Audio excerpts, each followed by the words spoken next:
Hi there, welcome to the UkeStuff channel and welcome to this tutorial video for the play-along videos of Great Balls of Fire as recorded by Jerry Lee Lewis. Now, I am putting up this video a little bit earlier than I normally would in my sequence because Jerry Lee Lewis passed away the other day, October 28th, 2022, and wanted to make sure that I honored his influence in rock and roll and country music. He's actually in both the Rock and Roll Hall of Fame and the Country Music Hall of Fame. Had sort of a very turbulent life and fell out of favor, married a second cousin who was 13 years old when he was an adult, and some other things. You can read all about him and his life, but undoubtedly influential as a musician. And I wanted to make sure that I honored his life with a play-along video, as I have with some other people in the past. So what we're going to do in this video is, first of all, we're going to look at the chords you need for GCEA soprano concert or tenor ukulele. Then we'll look at the chords you need for baritone DGBE ukulele. And then I'll talk a little bit about some strumming that you can do in the song. If you want to support the channel, there are 3 things you can do here. First of all, you can subscribe to the channel. Second, you can like the video. And third, you can always buy me a coffee to say thank you at buymeacoffee.com/UkeStuff. All right, let's begin with the chords you need for GCEA soprano concert or tenor ukulele. I'll be using this instrument. This is my Flight MUC-2. It is part of their Heritage series, and it is made of all solid mahogany in the style of one of the Martin IIs of the past. All right, the first chord you need is the C chord. Then you'll need the F chord.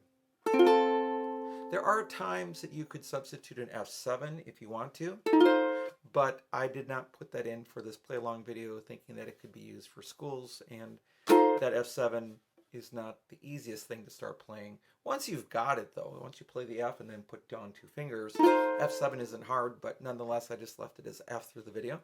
And then you'll need the G just a couple of times, and then the G7 chord. And those are the 4 chords you need to play this play-along video of Great Balls of Fire on soprano concert or tenor ukulele. Now let's talk about baritone ukulele. All right, for baritone ukulele, I'll be using this instrument. This is my mainland baritone. It has a solid cedar top and solid rosewood back and sides. The first chord you need is the C chord. Then you'll need the F chord. Now, to play the F chord, don't stress out about it. You take your first finger, lay it right across strings 1 and 2, right above the metal 1st fret, and just pull against the fretboard while supporting the ukulele with your strumming arm. So your arm is sort of positioned on your ukulele so your hand can strum, but you're holding it firmly here so you can just pull against the fretboard. That will give you most of the sound you need. And then you can add your thumb for just a little bit of support. You don't have to think about over clenching to play a bar chord. Then add 2 more fingers, and you've got your F chord. Then you'll need the G chord a couple of times, but the chord that you use most of the time through the rest of the song is the G7. And those are the 4 chords you need to play Great Balls of Fire on this version of the play-along video for Great Balls of Fire on baritone DGBE ukulele. Now let's talk about strumming. Now, as it comes to strumming, first of all, let me remind you that there was no ukulele used in the original version of this song back when it was released in 1957. So ultimately there is not one single right answer. And in fact, the hints that I give you along the way are just suggestions.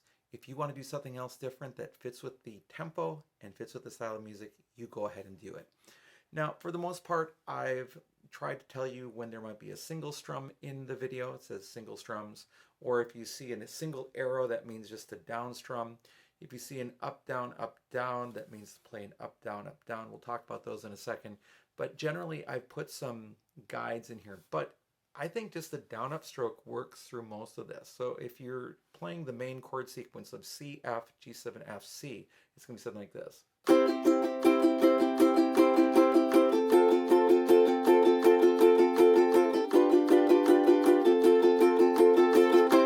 With a single strum at the end of that sequence.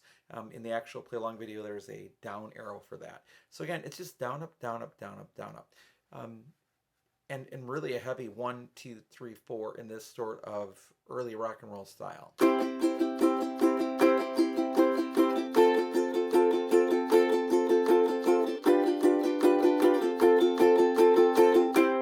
if you want to, you could also play with, playing your C chord and then making it into, for example, like an A minor chord. And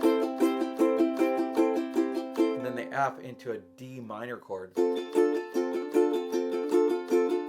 Really, there's not much you want to do with that G7 because you'd have to change to an E minor to make it work. It just would not work. So I would just play the G7 as it is.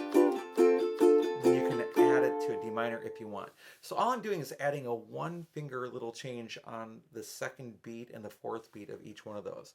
So instead of going down, up, down, up, down, up, down, up, I'm going down, up, down, up, down, up, down, up.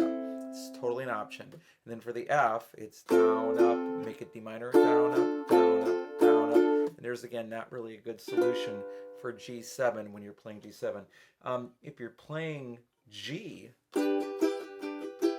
instead of G7, you can add your pinky to an E minor chord and make that sort of rock style, but it doesn't work, unfortunately, with G7 at that point, so you can't really do that. And then back to a single strum C. Now, there are these points where you get these grand pauses, right, with Jerry Lee Lewis, where he says something like, "Dut, dut, dut, dut, you're fine, dut, dut, dut, dut, so kind, dut, dut, dut," that sort of thing.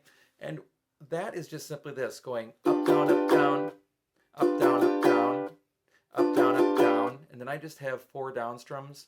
The first one is really like offbeats, but I just decided to keep them all the same in the video. And then you're back to that original.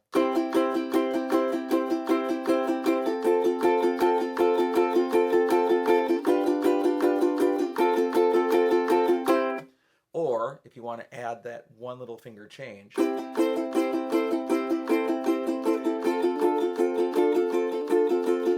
want to do the changes, you have to play a G chord. F, like that. Both of those are options as well.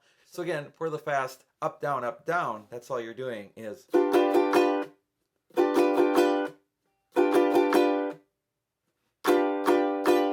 And that'll get you through the whole song. Now, just one final note, if you're playing with baritone, the one finger chord changes do work, but they're just different names, right? So if you're starting your C, you can add one finger going from C to A minor. With your F, you're kind of out of luck. But then with your G chord, you can, play your normal G chord and switch to E minor, leaving that G chord down, and then back to C, to your F, and then to your C at the end, like that. All right, so with all those chords and with that strumming, that's all you need to be successful on Great Balls of Fire, one of the great hits by Jerry Lee Lewis, who again just passed away the other day on October 28th, 2022. Thanks so much for watching the video. I hope you're having a great day, and I'll be back soon with some more Uke stuff for you.